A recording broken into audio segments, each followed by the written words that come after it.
بسم اللہ الرحمن الرحیم۔ السلام علیکم دوستو، اچھی اسلامک واقعات کے متعلق ویڈیوز کے لیے ہمارے چینل کو سبسکرائب کرنا ہرگز مت بھولیے گا۔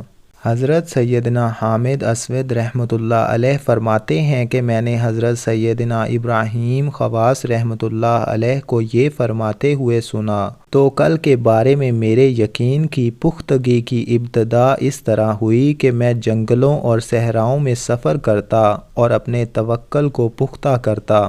مجھے ویران اور غیر آباد علاقوں سے محبت ہو گئی۔ ایک دن میں ایک ویران جنگل کی طرف گیا اور اس جنگل میں 3 دن 3 رات قیام کیا۔ جب چوتھی صبح ہوئی تو بھوک و پیاس کی وجہ سے کمزوری محسوس ہونے لگی۔ بتقاضائے بشریت مجھے رزق کے معاملے میں کچھ تردد ہونے لگا۔ میں بڑا غمگین ہوا۔ اچانک میرے سامنے 4 بڑے بڑے اژدہے نمودار ہوئے۔ وہ اپنے منہ سے سیٹی کی سی آواز نکالنے لگے، پھر بنبناہٹ سی سنائی دینے لگی۔ ان کی اس آواز سے ایسا غم و سوز تھا کہ ایسی غمگین آواز میں نے آج تک نہ سنی تھی۔ میری آنکھوں سے آنسو جاری ہو گئے۔ وہ چاروں میری طرف آ گئے۔ ان میں سے ایک نے اپنا سر بلند کیا اور بڑا فصیح و بلیغ کلام کرتا ہوا مجھ سے یوں گویا ہوا: اے ابراہیم، کیا تو اپنے خالق کے بارے میں شک میں مبتلا ہے؟ میں نے کہا نہیں الحمدللہ، میں بالکل مطمئن ہوں۔ اس نے کہا پھر تو رزق کے بارے میں شک میں کیوں مبتلا ہوا؟ وہ اژدہا میری حالت سے واقف ہو گیا تھا۔ میں نے متعجب ہو کر پوچھا تم میرے حال سے کیسے واقف ہوئے؟ اس نے کہا مجھے اس پاک پروردگار نے آگاہ کیا جو ہر وقت میرے ساتھ ہے۔ سنو، ہم 4 اژدہے مختلف مقامات میں رہنے والے ہیں اور ہم توکل جمع کرنے آئے ہیں۔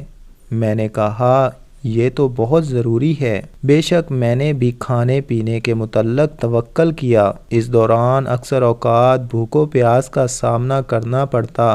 اس نے کہا اے ابراہیم، پوشیدہ باتوں کی ٹوہ میں نہ پڑو۔ بے شک اللہ کے کچھ ایسے بندے بھی ہوتے ہیں جنہیں اس کا ذکر سیراب کرتا ہے اور اس سے ان کی بھوک جاتی رہتی ہے۔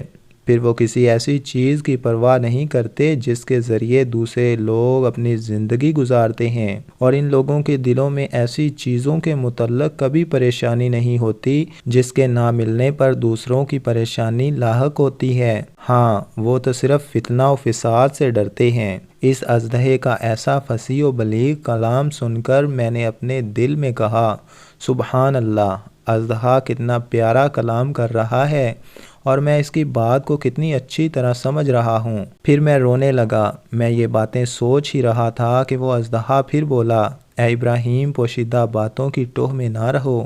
کیا تم اللہ کی مخلوق میں کسی کو حقیر سمجھتے ہو؟ بے شک مجھے قوت گویائی اس پاک پروردگار نے عطا فرمائی ہے جس نے تمہارے باپ آدم علیہ السلام کو مٹی سے پیدا فرمایا۔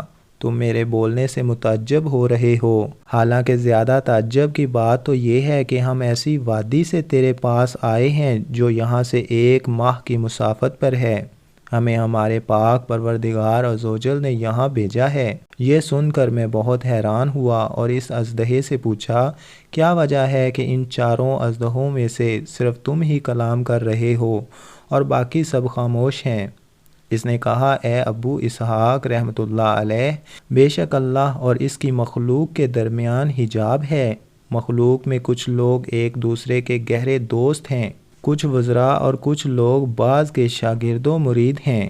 ان 4 اژدہوں نے مجھے اپنا امیر مان لیا اور اپنے آپ کو میرے حوالے کر دیا۔ اب میں ہی ان کی نمائندگی اور رہبری کر رہا ہوں۔ میری ایک بات توجہ سے سن لیجئے، اگر آپ کسی کے امیر بنو اور تمہارے رفقا آداب سفر ملحوظ رکھیں تو عن قریب تم اور تمہارے تمام رفقا صدق و اخلاص کے اعلیٰ منازل تک رسائی حاصل کر لوگے۔ لیکن جب امیر قافلہ ہی راہ سے بھٹک جائے اور اس کے رفقا اس پر برتری چاہیں تو سمجھو وہ قافلہ ناکام ہو گیا۔ ناکامی کی سب سے بڑی نشانی یہ ہے کہ ماتحت اپنے امیر پر غالب آ جائیں اور اس کی طرف توجہ نہ دیں۔ جب تم دیکھو کہ ماتحت اپنے امیر و نگران کے سامنے بڑی بے باکی سے بول رہا ہے اور امیر و نگران خوش ہے تو سمجھ لو کہ اب برکت اٹھا لی گئی۔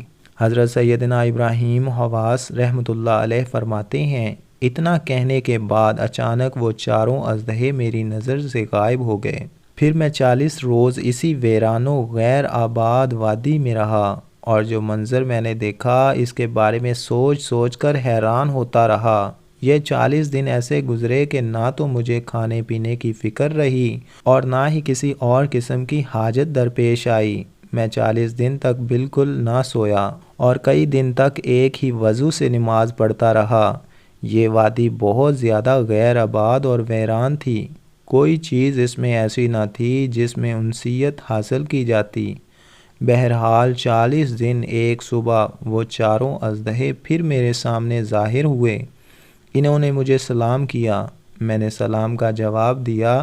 ان میں سے وہی اژدہا جو پہلے مجھ سے مخاطب ہوا تھا کہنے لگا، اے ابو اسحاق رحمۃ اللہ علیہ، میرا گمان تھا کہ ان 40 دنوں میں کسی نہ کسی دن تو منتخب کر لیا جائے گا۔ میں نے اللہ کی بارگاہ میں دعا کی تھی کہ وہ تجھے صادقین کے بعض غذا کا ذائقہ چکھا دے، اور اب میں تیرا حال اللہ عز و جل کے حوالے کرتا ہوں۔ پھر اس اژدہے نے اپنے منہ سے نرگس کے کچھ پھول میری طرف پھینکے۔ میں نے انہیں اٹھا لیا۔ جب سامنے دیکھا تو وہ تمام اژدہے غائب ہو چکے تھے۔ میں ان کی جدائی سے بڑا غمگین ہوا۔ پھر 40 دن تک میں کیف و سرور کے عالم میں رہا، نہ تو مجھے بھوک لگی نہ پیاس، اور میرے جسم سے ایسی خوشبو آتی تھی جیسے میں پورے جسم پر عطر لگایا ہوا ہو۔ اسی طرح وہ پوری وادی خوشبو سے معطر اور معتبر رہی۔ یہ وہ پہلا واقعہ تھا جو اللہ رب العزت نے میرے لیے ظاہر فرمایا اور مجھے عجیب و غریب چیزیں دکھائیں۔ سبحان اللہ۔ دوستو، ایسی مزید اسلامک ویڈیوز اور واقعات کے لیے ہمارے چینل کو لازمی سبسکرائب کر دیں۔ بہت بہت شکریہ، جزاک اللہ۔